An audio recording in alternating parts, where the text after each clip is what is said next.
Hello, bonjour, bien-aimés. Vous êtes dans l'émission De Val Mieux qu'un, animée par vos bien-aimés, le couple pastoral David et Bobette Mapamboli, avec ma ravissante femme. Nous sommes très heureux de venir devant votre petit écran, chez vous à la maison ou dans votre chambre à coucher, ou soit via vos smartphones, vos laptops. Vous êtes peut-être dans la cuisine, vous êtes peut-être à la maison. Gloire soit rendue à Dieu, nous sommes là chez vous pour l'émission de Val Mieux qu'un. Alors aujourd'hui, nous ne sommes pas tout seuls. Dieu nous a bénis par la présence d'un éminent homme de Dieu.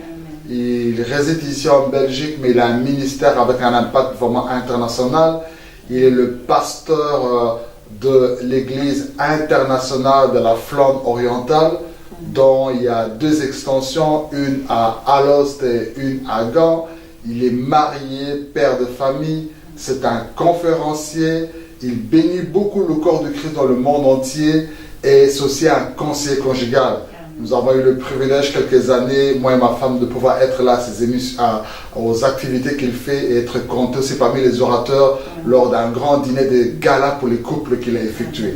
Alors sur ce, je voudrais vraiment vous présenter notre éminent invité, le pasteur Jean-Claude Kitoko. Bonjour, pasteur Jean-Claude. Bonjour, pasteur David et Maman Robert. Heureux de vous recevoir encore aujourd'hui. La joie est partagée. Amen, amen. Gloire soit due à Dieu. En tout cas, vraiment, welcome. On sent vraiment qu'on va être richement béni par votre intervention aujourd'hui. Alors, le Seigneur vous a mis à cœur de nous parler d'un sujet. Pouvons-nous savoir quel est le titre du sujet dont vous voulez partager avec nous aujourd'hui? Oui, merci beaucoup pour votre invitation. Je remercie aussi tous les bien-aimés qui nous suivent par, je ne peux pas dire la magie, par la bénédiction de la média. Dieu m'a mis à cœur de partager sur un souci, comment gérer les temps des crises, comment gérer son foyer pendant des moments de crise. Et parce que quand nous le voulons ou pas, même si on prie, même si on est bien équipé, lorsque le vent souffle, ça touche n'importe qui.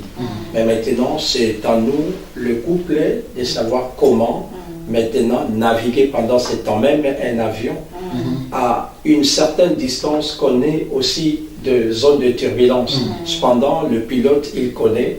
Quand c'est au moment des zones de turbulence, on informe à tout le monde. Donc, il est normal aussi que un couple puisse connaître aussi les temps de turbulence.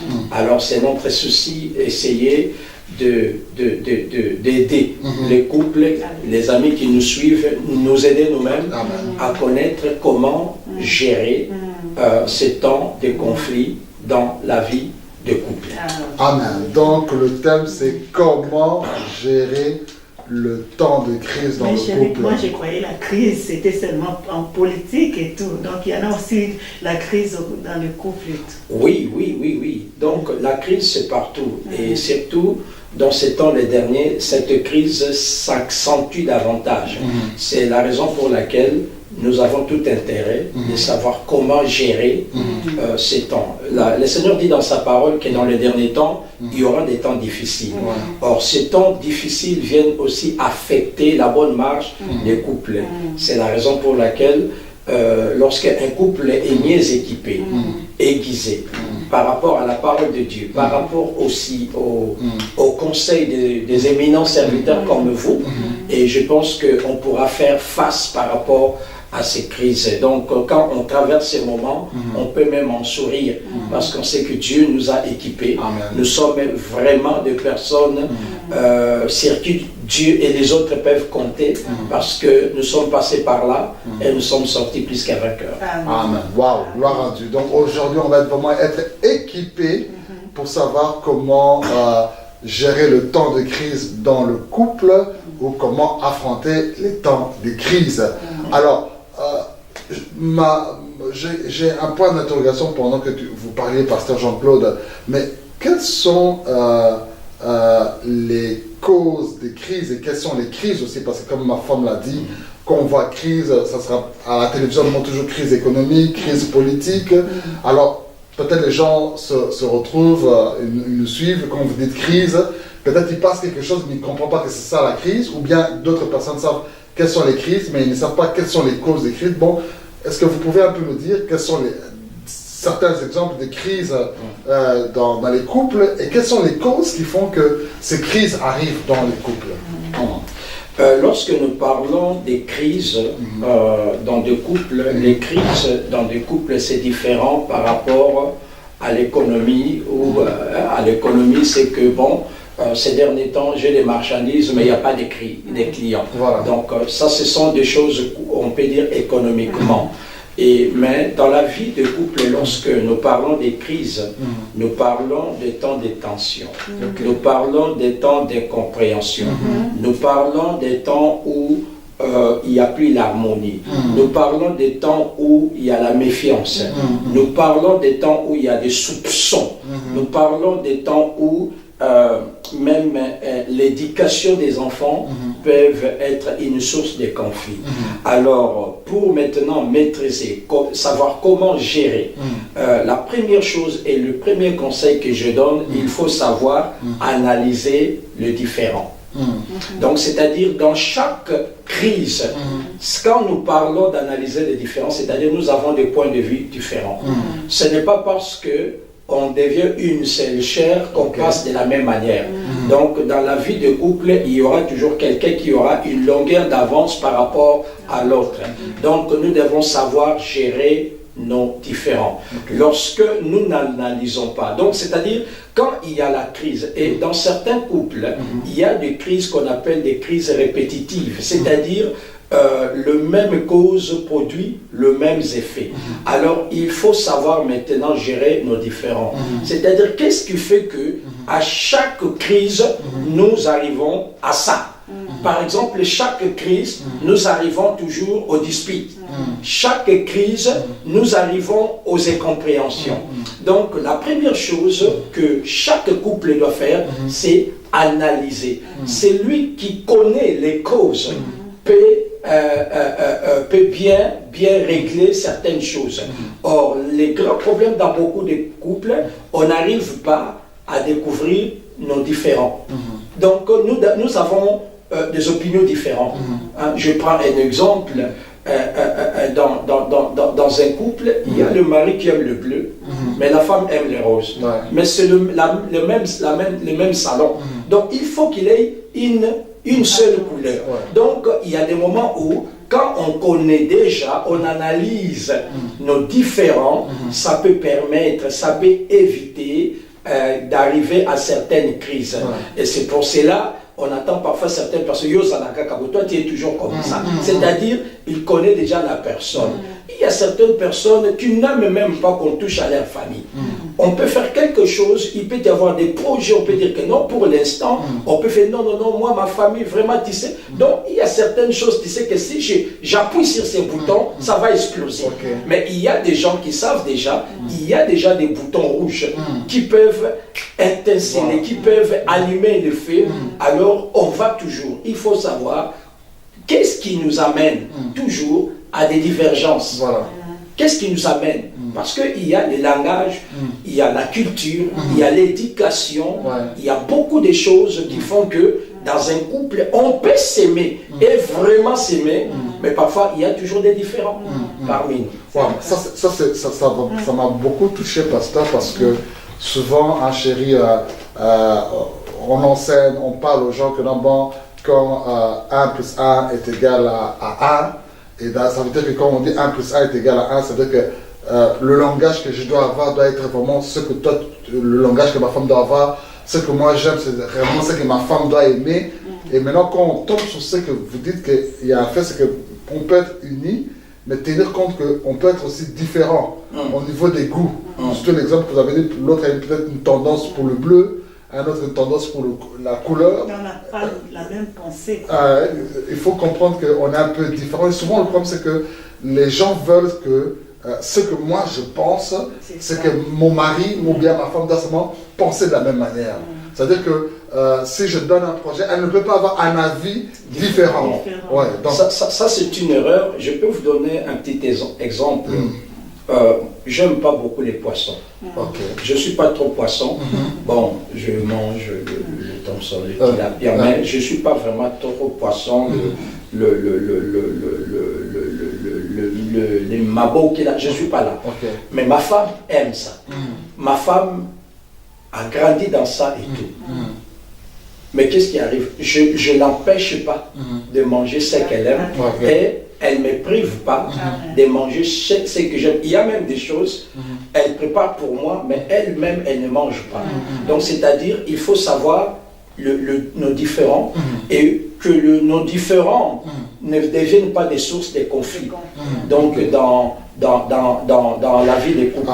Alors, si on connaît, si on comprend, l'erreur que beaucoup de gens pensent font que non, comme nous devenons une seule personne, nous devons avoir une même vision, nous devons avoir un même appel. Moi, je l'appelle pastoral, mais tandis que mon épouse a son appel auprès de l'Écodim. Oh, ça que tu dis là, c'est profond parce qu'il y a beaucoup de pasteurs qui nous suivent à cet instant. Donc, où comme il est à ministère pasteur, il faut que sa femme nécessairement soit aussi pasteur. J'ai tout fait, pour que mon épouse prêche. J'ai tout fait pour qu'elle modère, mais elle n'aime pas prêcher, elle n'aime pas modérer. Mais cependant, c'est une femme, quand nous sommes à la maison, elle m'édifie, elle fait sortir parfois des révélations que moi-même je travaille et j'enseigne au peuple de Dieu. Donc, pendant un temps, j'ai fait cet effort et là j'ai compris, ce n'est pas son appel, je risque de l'amener dans un terrain où Dieu ne l'a pas beaucoup qualifié. Et elle est aussi une femme de prière. Chaque jeudi, elle est là avec de maman dans l'intercession. Donc, vous voyez, il y a les différentes grâces que nous avons. Nous essayons chacun à gérer cela. Mais maintenant, si je dois maintenant la forcer, je dois la pousser et tout, elle risque d'être quelque part et maintenant faire beaucoup de dégâts qui risquent d'avoir des conséquences sur mon appel. Donc, nous pouvons devenir une seule chair et garder nos particularités qui seront une bénédiction pour la vie du couple. Amen. Wow. C'est très profond en tout cas. Vraiment, gardons chacune le mot particularité. Donc, mon mari a une particularité, ma femme a une particularité, et ensemble, nous nous complétons dans cela. Gloire à Dieu. Comme on disait l'autre fois dans l'émission précédente, donc nous, dans les couples, on vient pour se compléter. Donc, on n'est pas pareil. Dieu nous a créés vraiment différents. Donc, on vient dans le couple seulement pour se compléter. Donc, pour rajouter un peu ce que vous venez de dire, dans nos différences. J'ai eu des témoignages d'une femme, elle est servante de Dieu. Alors, cette femme est orpheline de père et de mère à l'âge de 12 ans. Donc, ce qui fait qu'elle a grandi à gauche et à droite. Les gens l'ont martelé, les gens l'ont commandé. Tout était seulement, c'était comme dans l'armée, c'était comme dans une école. Et tout. Et maintenant, elle a l'overdose de ça. Donc, ce qui fait que quand même vous lui dites en les commandant, donc elle va pas faire. Et pourtant, c'est une femme aimable et tout. Or, lorsqu'on comprend le différent, lorsqu'on comprend, on connaît l'arrière-plan, la manière que la personne aussi a grandi, peut avoir des conséquences sur la vie des couples. Maintenant, toi, le mari, tu peux dire que mais, tu es une femme insoumise, tu es insolente, tu ne m'obéis pas. Non, ce n'est pas qu'elle est insoumise, mais il y a quand même des choses parfois. Les gens viennent au mariage, mais avec un background, avec un bagage. Et dans le couple, comme Maman Bobette a dit, on vient se compléter. Mais aussi, on vient s'aiguiser. Parce que la Bible dit le fer aiguise le fer. C'est-à-dire, dans le mariage, je viens aussi faire un travail. Donc, je viens aussi accomplir une mission. Parfois, l'éducation, parfois les aspects de la vie que ta famille, la société ne t'a pas donné, je peux te donner dans le mariage. C'est la raison pour laquelle, lorsque nous cheminons ensemble, à un moment donné, je me rends compte, tiens, mais quand je dis ça, ça crée des étincelles. Je comprends que non. Dans cet aspect, peut-être mon conjoint, mon partenaire, n'aime pas que je le parle dans ces tons. Donc, parce que nous sommes là pour parler de l'unité du mariage. Parce que moi, je dis toujours au mariage, dans la vie du couple, il ne doit pas avoir un rapport de force. C'est-à-dire, il doit y avoir un gagnant et un perdant. Non, dans le mariage, soit nous perdons à deux, soit nous gagnons à deux. C'est pour cela que j'aime certaines équipes, nous mourrons ensemble, nous vivons ensemble. Ça, c'est la vie du couple. Alors, lorsque je suis dans cet état-là, je peux faire des efforts, même jusqu'à à sacrifier mes privilèges, mais dans le but de créer le bonheur de l'autre. C'est la raison pour laquelle nous parlons d'abord comprendre le différent. Et la deuxième chose aussi que j'associe à ces premiers points, c'est aussi comprendre vos incompatibilités. Donc, on est dans un terme scientifique là. Oui. Alors, selon les dictionnaires, l'incompatibilité veut dire impossible de s'accorder. J'entends souvent les jeunes au pasteur, je ne veux pas ce frère parce qu'il y a incompatibilité entre moi et lui. Oui. Beaucoup de jeunes se disent oui. On a fait 6 mois de fiançailles, je sens qu'il y a une incompatibilité. Alors l'incompatibilité, c'est-à-dire l'impossible de s'accorder.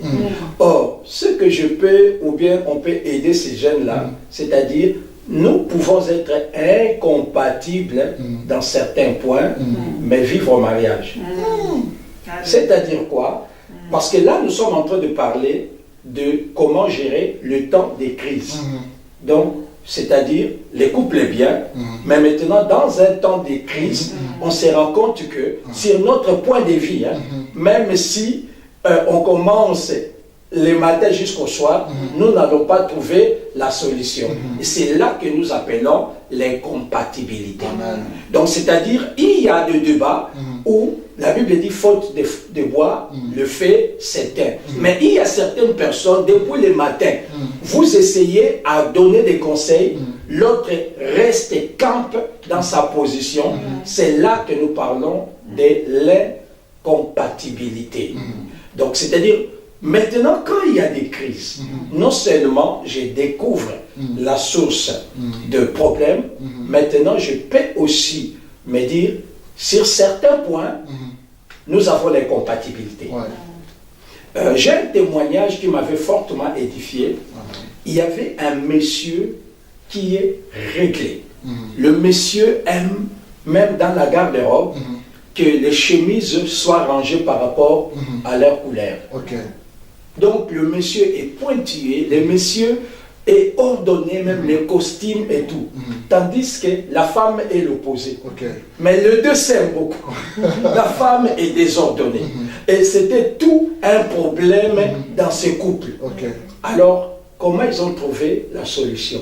Je suis curieux de connaître comment ils ont trouvé la solution. Alors, le monsieur a sacrifié quelque chose par rapport au loisir et a engagé une bonne pour commencer à venir faire le ménage. Donc là où la femme n'arrive pas, le monsieur a dit non, nous ne pouvons pas nous battre là-dessus parce qu'il y a l'incompatibilité. Alors chaque semaine, il y aura une bonne que moi je paierai, qui viendra faire ce que je te demande. Et depuis ce jour, il y a la paix. Donc, dans la vie des couples, dans certains domaines, il y a l'incompatibilité. Il y a certaines personnes, non, comme je l'avais dit, non, en tout cas, pour ce qui est de ma famille, je n'aime même pas qu'on touche. Et pourtant, il peut y avoir, non, nous devons faire des économies, nous avons tel projet et tout, même s'il y a des demandes de nos familles respectueuses, nous devons essayer un peu de geler toutes ces choses jusqu'à ce que nous accomplissions telle vision. Mais parfois, pendant, on se rend compte que non, l'argent qui était donné pour la nourriture est envoyé, et là maintenant ça crée des problèmes. Alors à ce moment-là, si chaque mois je dois toujours répéter la même chose, nous risquerons d'avoir des crises. Et c'est à ce moment-là, je dois savoir que non, il y a incompatibilité, c'est-à-dire sur certains points, nous n'allons pas nous écouter.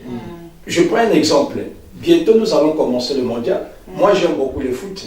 Donc on va se cadrer sur les chaînes privées. Alors c'est à ce moment-là, donc même si la femme a besoin que tu l'aides en ceci ou cela, tu dois attendre le foot. Je présente déjà mes excuses à le pasteur. Donc là maintenant la femme peut dire, pendant tout est moi, je dois souffrir comme ça. Et on doit comprendre que non, par rapport à cela, il y a cette incompatibilité. Donc, et cette incompatibilité, quand on a la révélation, ça va vous aider. On comprend que non, je ne peux plus le déranger pendant ces temps-là. Je dois attendre. Moi, je me souviens même quand j'étais né de nouveau, à Kinshasa, et il y avait aussi le mondial. Et ça jouait, je pense, en Amérique ou quoi. Vers 16 h, quand il y avait le premier match, le frère n'arrivait qu'à prière en retard. Pourquoi? Il devait suivre les matchs et il y avait les sœurs qui étaient là. Et vous voyez de telles choses, même dans certains couples, à cause de cette incompatibilité. C'est-à-dire, il y a l'impossibilité de s'accorder, de trouver la solution.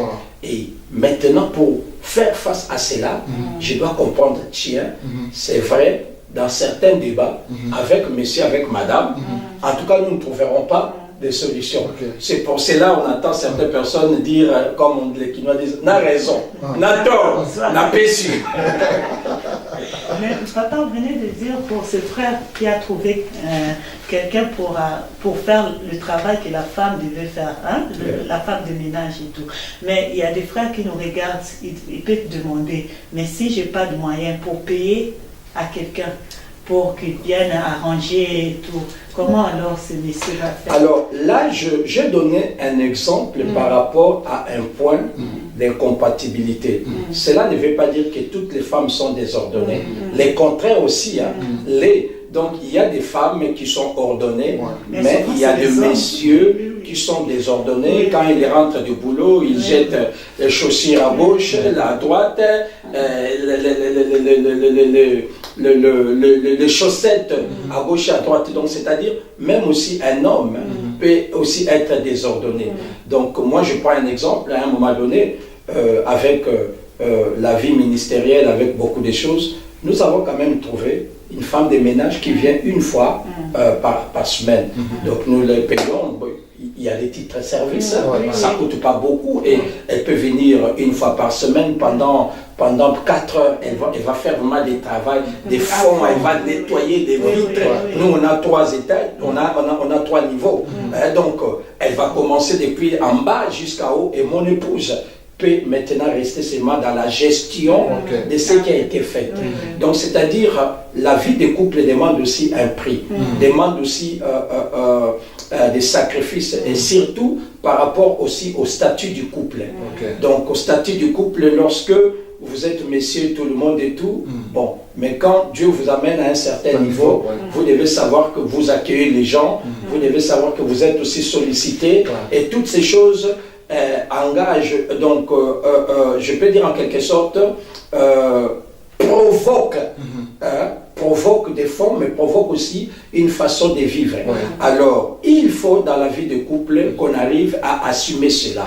À assumer. C'est la raison pour laquelle parfois nous attendons certains divorces. C'est-à-dire que lorsque les gens ont commencé, c'était directement Kwanga et tout on mangeait.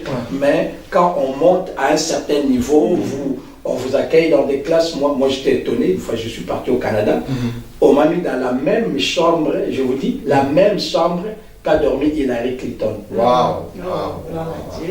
Donc la même chambre, donc c'était pour faire le travail. Vous voyez, parfois l'appel peut vous amener à un certain niveau, mais aussi il faut que dans la vie des couples, on monte aussi pour garder le même standing. C'est-à-dire, moi, je peux aussi aider ma femme à atteindre un niveau par rapport aussi aux exigences de l'appel. Et quand je parle de l'appel, je ne parle pas seulement sur le plan biblique, mais aussi sur le plan de cette société. Demain, professionnel, demain, quelqu'un peut commencer comme ça, et demain il est président, il est ministre, il est sénateur. Donc, vous dirigez la société, vous devez avoir de pensées compatibles, parce que il y a aussi des lois, il y a des lois qui sont votées, ne sont pas seulement des lois qui sont inspirées par l'homme, mais aussi les conseils de la femme. Je peux donner un exemple. Vous savez, pour la crucifixion de Jésus, Pilate a passé toute la nuit, mais c'est sa femme qui l'avait aidé. Je lis beaucoup ce texte, mais je n'ai jamais pensé à ça. C'est sa femme qui l'a conseillé, et c'est comme ça que le matin, il a dit non. Et sa femme lui a dit, chérie, lave tes mains. Voilà. De l'histoire de ce monsieur. Et c'est comme ça que le matin, lui-même a dit, donc il avait des pensées tourmentées et il a pu écouter et agir selon sa femme. Les ministres, Oui. ses conseillers, son secrétaire, Oui. son majordome, personne n'a pu lui donner ça. Personne, parce que pour tout le monde, il fallait tuer Jésus. Ouais.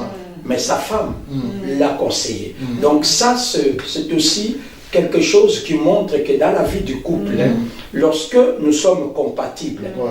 nous allons résoudre beaucoup de choses. Imagine maintenant, cet homme pouvait vivre avec la culpabilité d'avoir tué Jésus, quoique Jésus devait mourir. Ouais. Heureusement qu'il y Pour avait sauver. cette Mais femme. heureusement qu'il y avait la femme. Alléluia. Et il y a dans des couples comme ça, faute de compatibilité, il y a des crises, il y a des dégâts, et demain, vous pouvez vous retrouver dans des situations compliquées.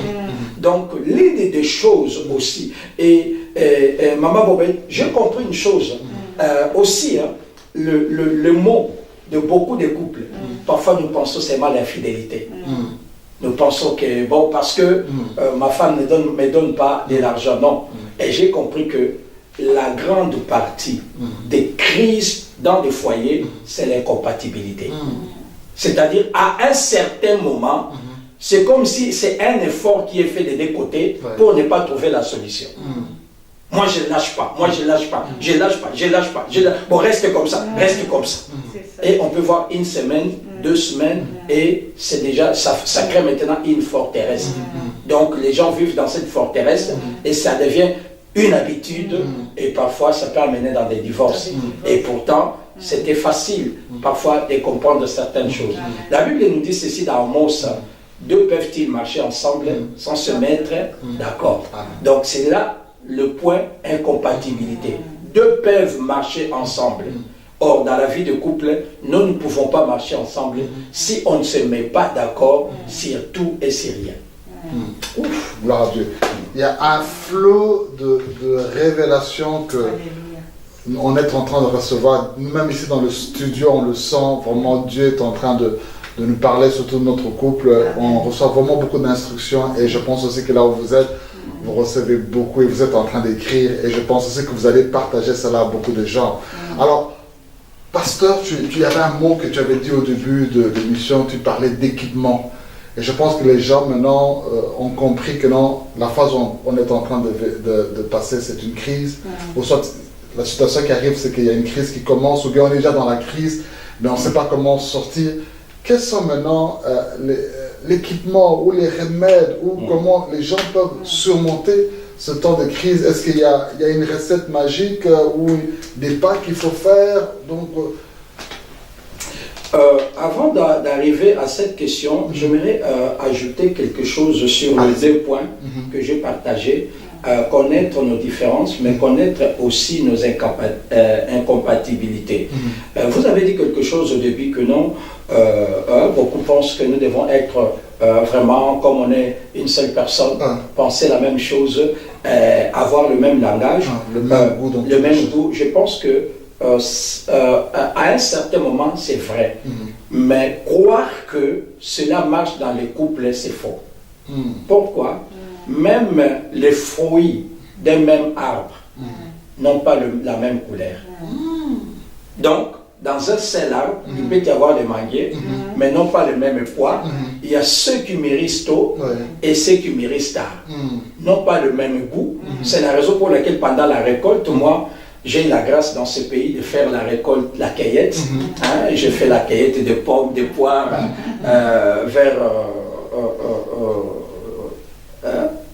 vers la Celte, comme ça. Mais il y a des fruits qu'on a cueillis aujourd'hui et d'autres on a cueillis 3 jours après pour qu'ils mûrissent. Donc, c'est-à-dire, même les fruits d'un seul arbre peuvent avoir des goûts différents. Vous voyez? Et à plus forte raison, 2 personnes qui sont nées de père et mère différents et ne peuvent pas avoir cela. Alors maintenant, la remède, comment gérer les temps de crise? La première chose, il faut savoir maîtriser sa sensibilité. Maîtriser la sensibilité. C'est-à-dire, pendant un temps de crise, nous devons savoir que lorsque un couple passe pendant des temps de crise, il y a aussi, de la même manière que le Saint-Esprit peut nous parler, il y a aussi les diables peut inspirer. C'est-à-dire les diables inspirent fingaï, insulte. Dis ces mots-là. Ça va vraiment le piquer, il va se taire. Or maintenant, pendant les temps de crise, il faut savoir gérer quoi? Ses sensibilités. Il y a certaines personnes qui deviennent trop nerveuses lorsqu'il a dit un mot, 2 mots, 3 mots, ils s'énervent. Donc, or, beaucoup de gens n'arrivent pas à faire comme ces pilotes, à gérer le calme. Vous voyez, pendant la zone de turbulence, bon, nous on a la grâce, on voyage beaucoup, on alerte toujours, mettez vos ceintures, ne paniquez pas, restez en place, et les hôtesses viennent, ils surveillent. Or, pendant les temps de crise, très souvent, la femme sort de la chambre. Pendant ces temps de crise, au lieu de sentir, de serrer la ceinture de la vérité et de rester calme, c'est pendant ces moments-là on pète le plomb. Pourquoi on ne gère pas ses sensibilités? Nous devons savoir que pendant un temps de crise, il y a toujours des pensées qui naissent, des pensées qui viennent. Récemment, vers 4 heures moins, il y a de cela un mois, je m'étais réveillé comme d'habitude pour prier et passer un temps avec le Seigneur. Et donc, j'avais mon iPad, j'avais mon téléphone. Parfois, quand on prie, il peut y avoir une pensée, on écrit. Bon, beaucoup n'écrivent plus sur le feuille ou quoi et où. Bon, directement, j'ai vu une sœur. Elle venait à l'église, mais elle ne venait plus. M'a écrit bonjour. Bon, je lui ai répondu bonjour. Vous n'êtes pas dormi? Je lui ai écrit, ma journée vient de commencer. Et pendant que... ah oui, elle a dit, oui, j'ai oublié, donc vous devez prier et tout. Alors, j'ai dit, je sens que tu es la première personne qui m'a parlé, je sens que je dois prier pour toi. Pendant qu'on priait, là, directement, l'Esprit de Dieu commençait à me donner des paroles pour elle. Je commençais à parler et elle était au travail. Elle était au travail, elle travaille dans le domaine médical et tout. Elle a commencé, j'entendais quelqu'un commencer à pleurer, à sangloter de l'autre côté et tout. Et elle a dit, oui, pasteur, c'est vrai. C'est vrai que mon mari m'aime. C'est vrai que nous n'avons pas eu de problème d'infidélité, mais parfois l'ennemi m'a créé, l'ennemi m'a mis un dégoût.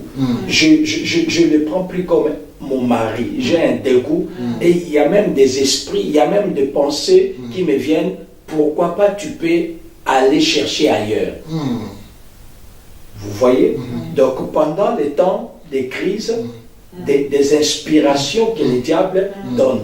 Alors si on ne sait pas gérer ses sensibilités, c'est à ce moment-là qu'on envenime la situation.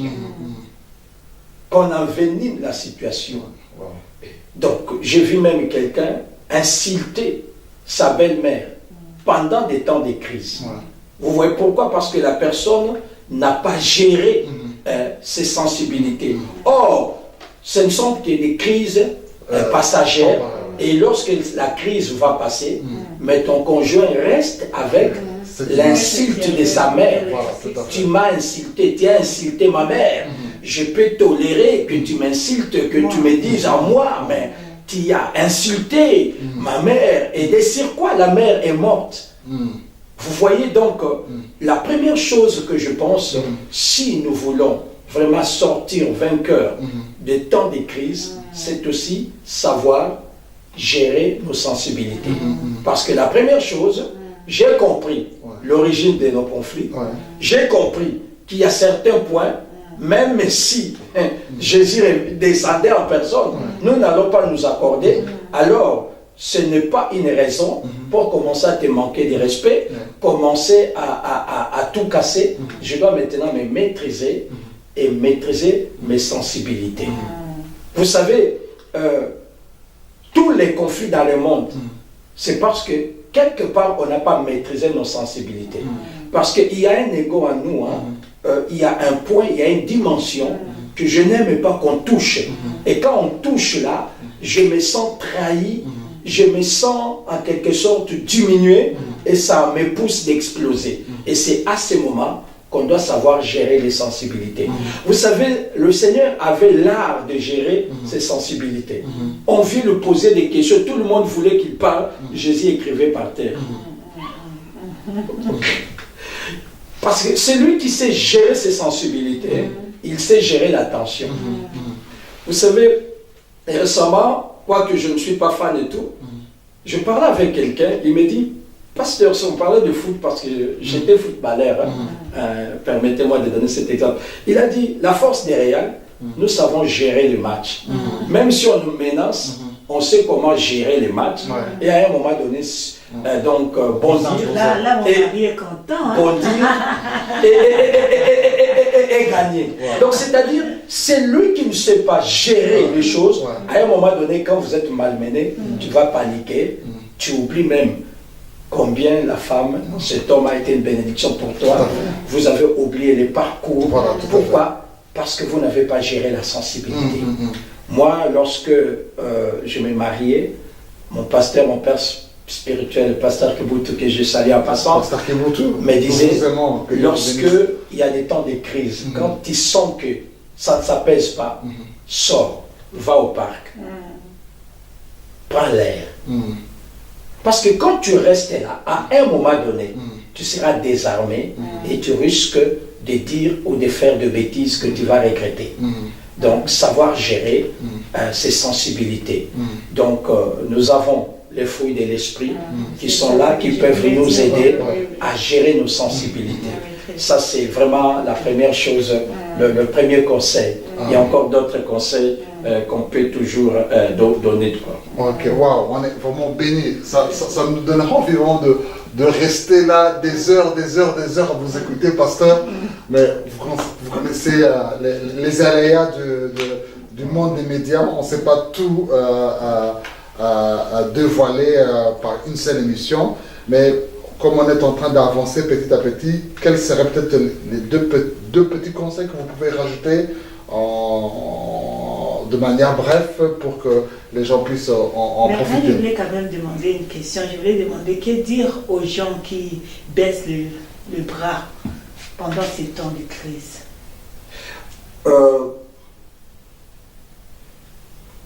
Une des choses que nous devons savoir, lorsque nous sommes dans un temps de crise, qu'est-ce que nous pensons de notre couple? C'est ça qui détermine l'énergie, qui détermine aussi le moyen à utiliser. Parce qu'il y a des gens, lorsqu'il y a une crise, ils voient déjà la fin. Ils voient déjà les divorces. Or, quelqu'un qui amorce la crise dans cette perspective ne pourra jamais construire.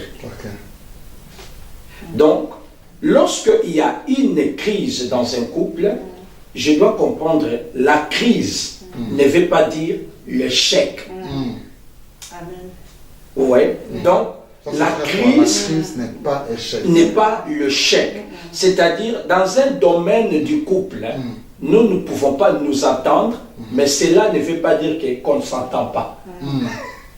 Donc, lorsque on aborde les choses de cette manière, ça va nous donner la victoire, parce que je vais maintenant essayer de dissocier cet événement isolé de la vie du couple. Tu vois? Par exemple, je prends un exemple. Nous sommes samedi, il y a un mariage. J'ai demandé à mon mari de m'acheter une robe. Mon mari savait qu'il y aura un mariage aujourd'hui, ça fait déjà un temps. Mais cependant, entre le jour où j'avais dit à mon mari et aujourd'hui, il y a une certaine réalité qui se sont invitées. Et je ne suis pas à mesure de faire cela. Mais maintenant, on est samedi. À 20h, je serai dans la soirée.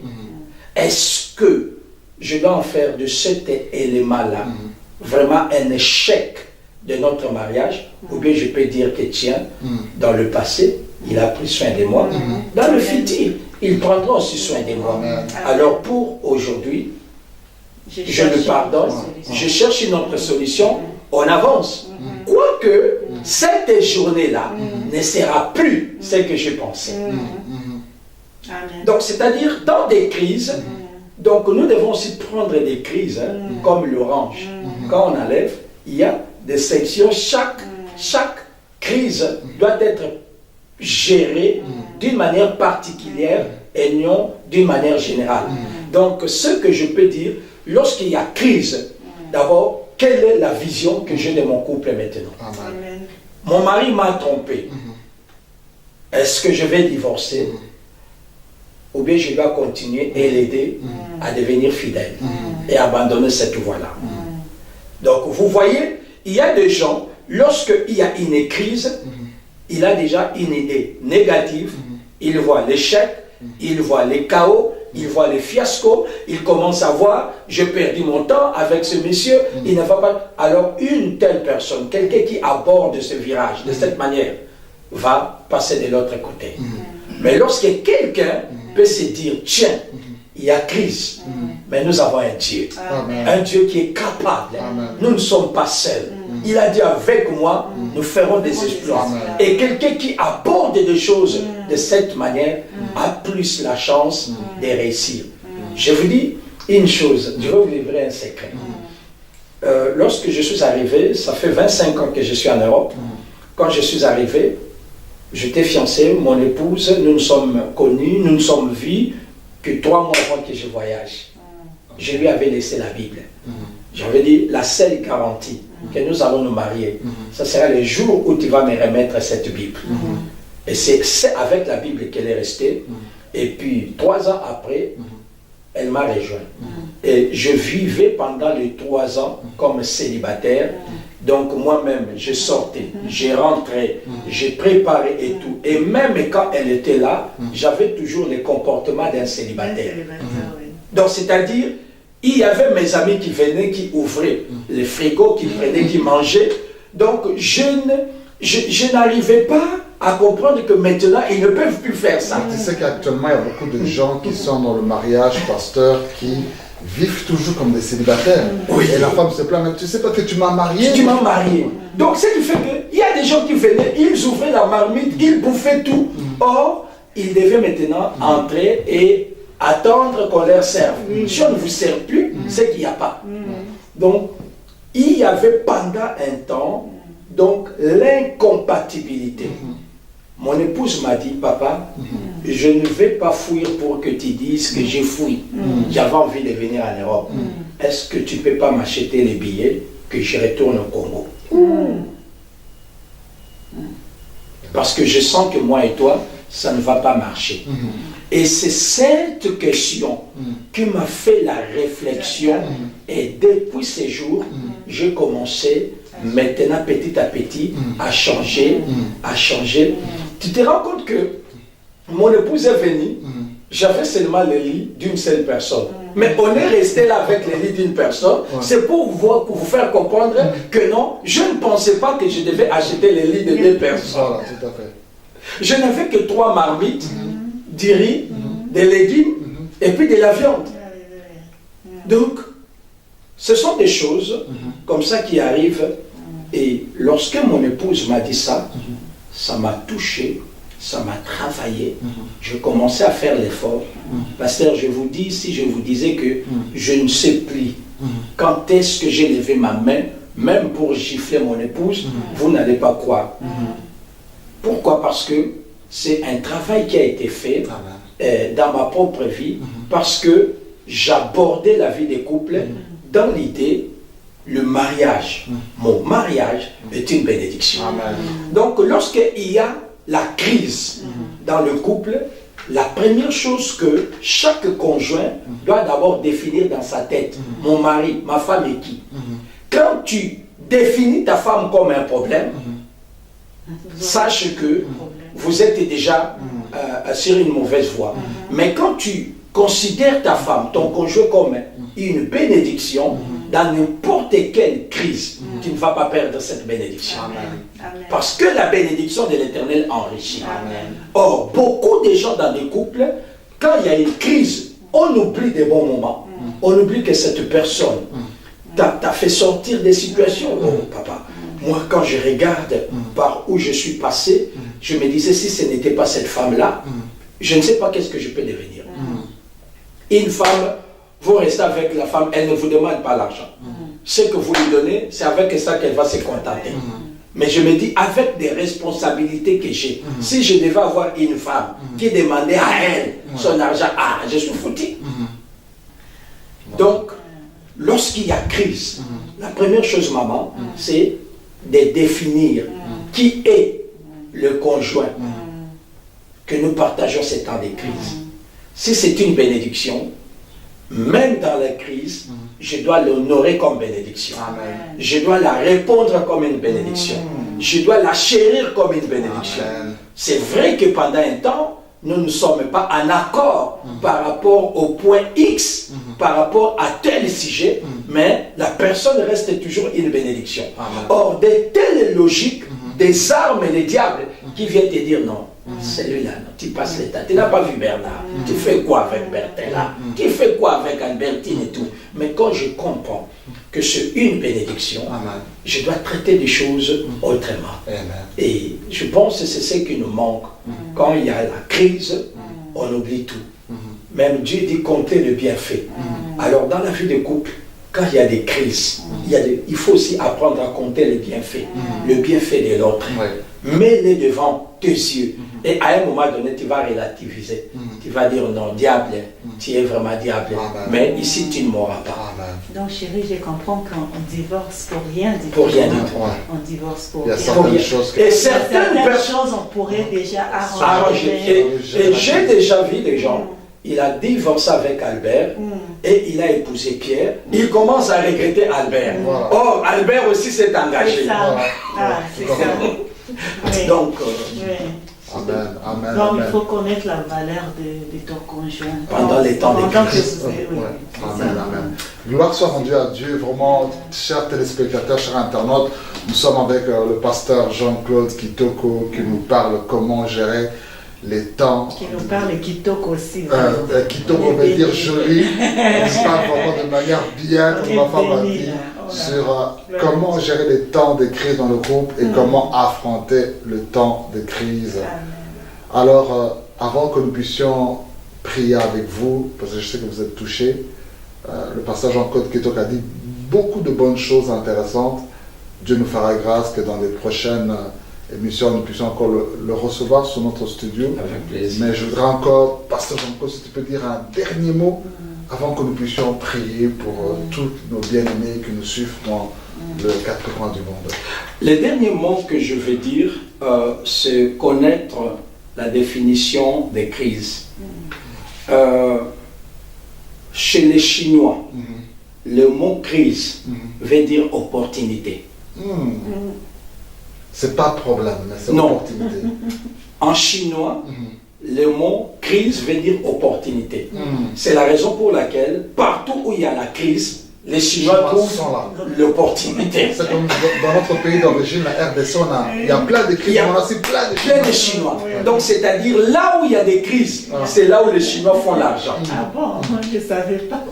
Donc, parce que, il y a quelqu'un qui me choisit, ah, là, il faut que j'aille. oui. Donc, là où, quand il y a même une crise, pour nous, les serviteurs de Dieu, c'est aussi l'opportunité pour donner ce que nous avons reçu. Voilà. Donc, c'est-à-dire, si tous les couples vont bien, c'est-à-dire, ce que j'ai reçu, je ne saurais pas sa valeur. Voilà. Donc, quand il y a la crise, pour moi, c'est une opportunité Amen. que le Seigneur m'accorde pour montrer à mon conjoint que je l'aime. Amen. Je suis là pour l'aider.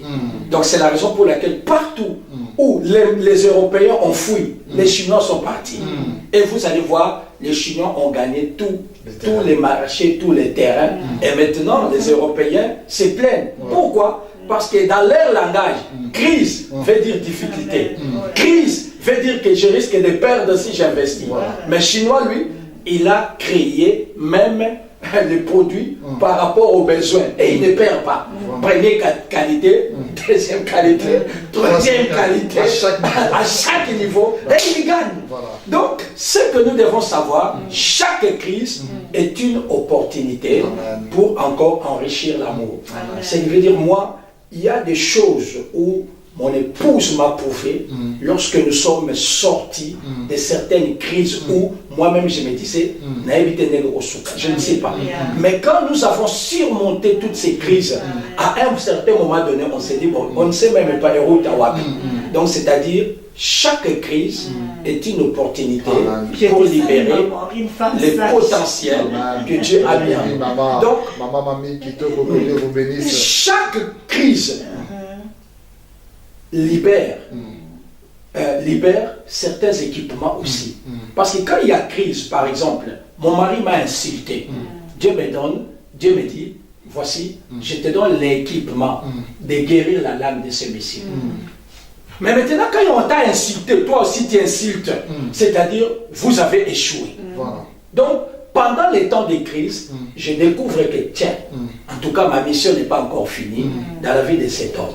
Quand il vient, il jette ses chaussures, j'ai compris, ma mission n'est pas finie de mettre un peu de l'ordre dans la vie de cet homme. Parce que si toi tu fouilles, il va rester éternellement désordonné. Voilà. C'est pour cela parfois Dieu, moi je dis toujours à mon épouse, je dis, je ne sais pas si je ne t'avais pas épousé, si quelqu'un d'autre pouvait me supporter. Parce que l'une des choses que je ne comprends pas comment mon épouse supporte, parce que nous investissons tout notre argent pour sauver les âmes. Amen. Sauver les âmes. Il peut y arriver comme ça un besoin. Récemment, un besoin s'est présenté dans notre couple. Moi-même, mon couple, nous avons pris l'engagement, on a donné 35 000 euros, il n'y a pas longtemps, pour l'église. Mais notre femme peut dire, mais achetons d'abord notre propre maison. Et vous avez été un soutien pour nous dans le passé, quand nous avons acheté notre bâtiment. Au moins 125 000 euros est passé par mes mains. Mais elle n'a jamais dit, papa, tout le monde a 5 000. Donc, j'ai compris que si je n'avais pas cette femme, même la mission que j'accomplis aujourd'hui, je ne l'accomplirai pas. Donc, ce que nous devons savoir, le Dieu de la Bible, si il nous a mis, il vous a mis ensemble, parce que c'est un Dieu omniscient. Il connaissait tes faiblesses. C'est pour cela qu'il t'a équipé avec l'autre. Amen. Gloire à Dieu. Wow. Gloire à Dieu. Gloire à Dieu. Dans cette atmosphère de gloire, nous voulons prier avec vous. Vous êtes là, vous passez par des moments de crise. Vous ne savez pas comment sortir de cette crise, mais le Seigneur vous a apporté cette parole. Alléluia.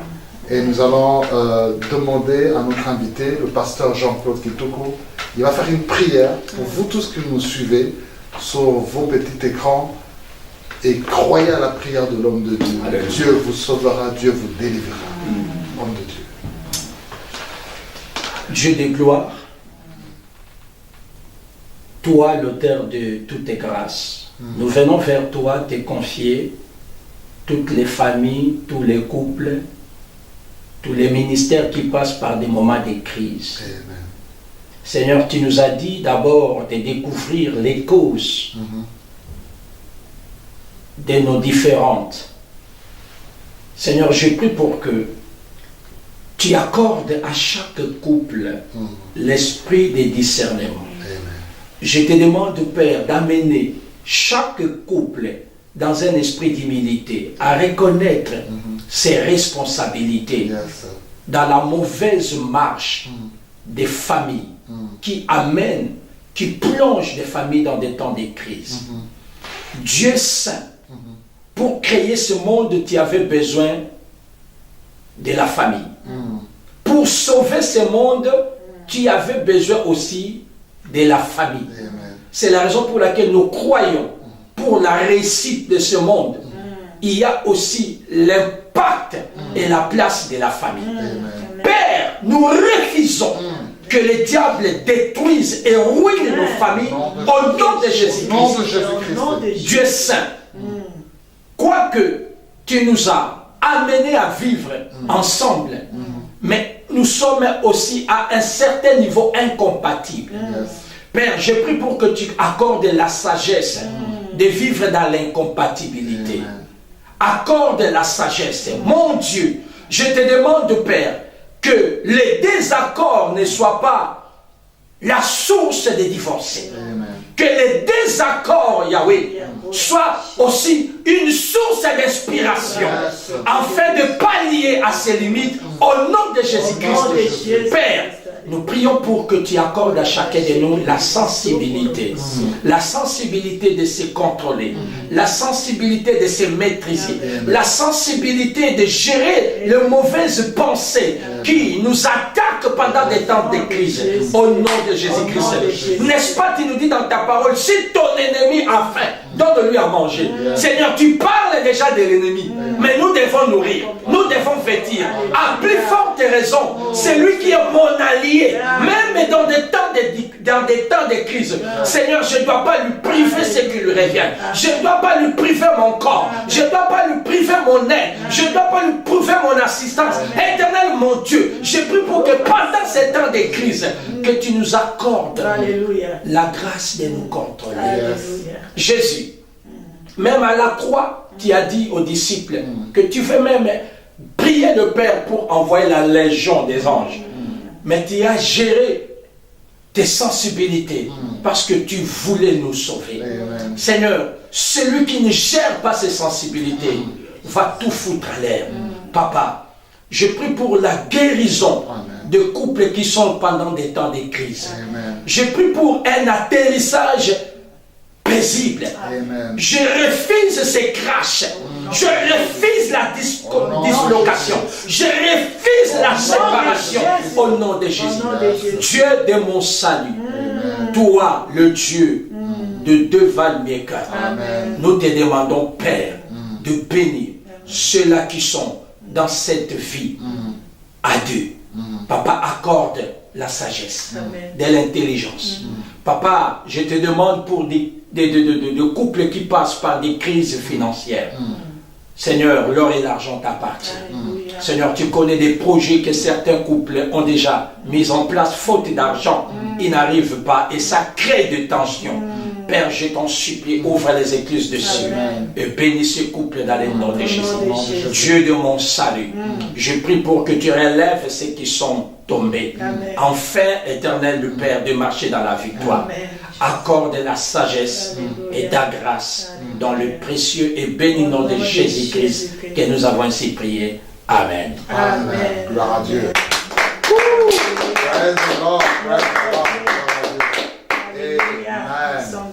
Vous avez été bénis par ce message, bénis par la prière.